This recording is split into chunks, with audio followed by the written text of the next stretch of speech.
Hello students. तो students मैं आज लेकर आया हूँ एक और इम्पोर्टेंट चैप्टर जिसका नाम है from the diary of Anne Frank, यानी कि एना फ्रैंक की डायरी में से इम्पोर्टेंट क्वेश्चन लेकर आया हूँ।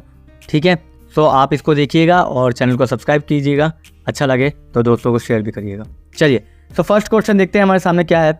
What makes writing in a diary a strange experience for Anne Frank, यानी कि एक्सपीरियंस जो था एना फ्रैंक का, वो अजनबी जो एक्सपीरियंस था वो कैसे डायरी में उसने लिखा। आंसर है writing in a diary was a strange experience for Anne Frank as she had never had a diary and was a gift on her 13th birthday. She considered it her best friend on which she relied the most and with whom she shared all her ups and downs. जो diary थी वो एक अजनबी की तरह आई थी, एक अजनबी एक्सपीरियंस था फ्रैंक के लिए। और एना फ्रैंक ने क्या किया, कभी पहले डायरी उसे गिफ्ट किसी ने नहीं की थी, मगर 13 साल के बर्थडे में उन्हें एक डायरी गिफ्ट करते हैं उनके फादर, और वो उसे अपना एक दोस्त मान लेती है और वो सोच लेती है कि अब जो भी मैं करूँगी आगे ज़िंदगी में वो सारे अप्स एंड डाउन्स में इसमें लिखूँगी, अपने इस प्यारे से दोस्त को बताऊँगी हर चीज़। और इसीलिए डायरी उसके लिए बहुत इंपॉर्टेंट थी, जो कि एक स्ट्रेंज एक्सपीरियंस के साथ आई थी मगर आगे जाके इम्पोर्टेंट बन गई थी। चलिए नेक्स्ट क्वेश्चन की तरफ चलते हैं, और नेक्स्ट क्वेश्चन हमारे सामने, why does Anne want to keep a diary, यानी कि एना फ्रैंक जो है वो कीप क्यों मतलब अपनी डायरी साथ में क्यों रखती थी। तो देखिए क्या answer, Anne always feels lonely and distress, so to get off all the burden and pain she want to keep a diary in which she finds a true friend as she has hardly any friendship whom she could confide in। ठीक है, सो इसमें क्या है कि एना जो थी ना बहुत लोनली फील करती थी, बहुत डिस्ट्रेस्ड रहती थी, अकेले में रहती थी। ठीक है, डिस्ट्रेस्ड, और इसके अलावा उसके बहुत ज़्यादा बर्डन था उसकी ज़िंदगी में, बहुत था, पेन था, दर्द भी था, और वो उस डायरी के साथ ही समझौता कर सकती थी और किसी दोस्त के साथ नहीं।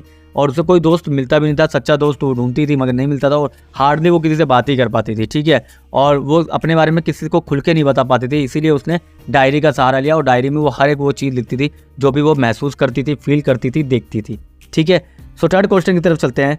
थर्ड क्वेश्चन है, why did Anne think she could confide more in her diary than in people.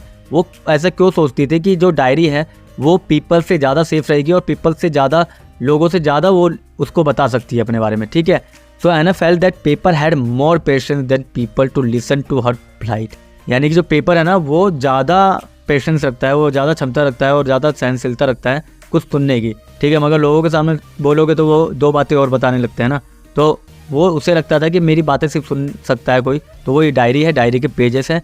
So it was easier for her to write all kind of thought which she had in her mind.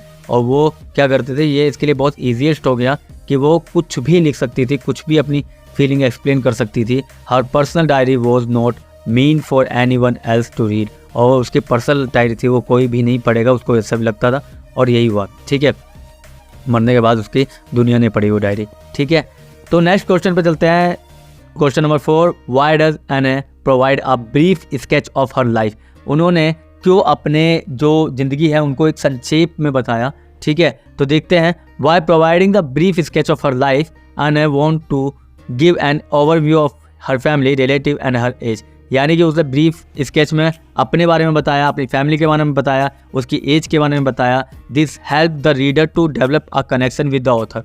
और इससे क्या फ़ायदा होता है, इससे ये फ़ायदा होता है कि आप अब ऑथर से कनेक्ट कर पाएंगे, आप उनके पेरेंट्स से कनेक्ट कर पाएंगे। अगर आपकी एज जो है पेरेंट्स से कनेक्ट हो रही है तो आप उनके पेरेंट्स से कनेक्ट कर पाओगे, अगर उससे एज कनेक्ट हो रही है तो आपको उससे कनेक्ट करने में आसानी मिलेगी। और ये एक बहुत अच्छा तरीका होता है किसी भी डायरी को लिखने के लिए। इसीलिए आपको बोल दूँ कि one of the most famous diary में से एक एना फ्रैंक की डायरी है वर्ल्ड की।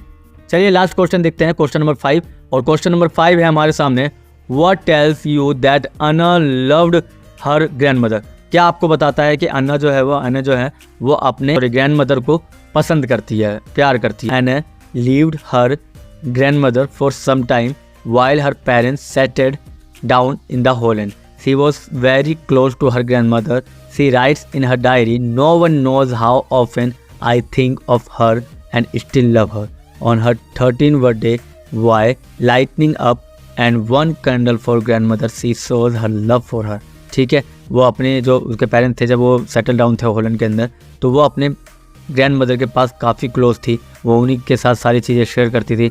मगर उनकी डेथ के बाद नो वन नोज़, कोई नहीं जानता कि मैं कितनी अकेली हो गई थी, मैं उनसे कितना पसंद करती थी, उन्हें कितना प्यार करती थी।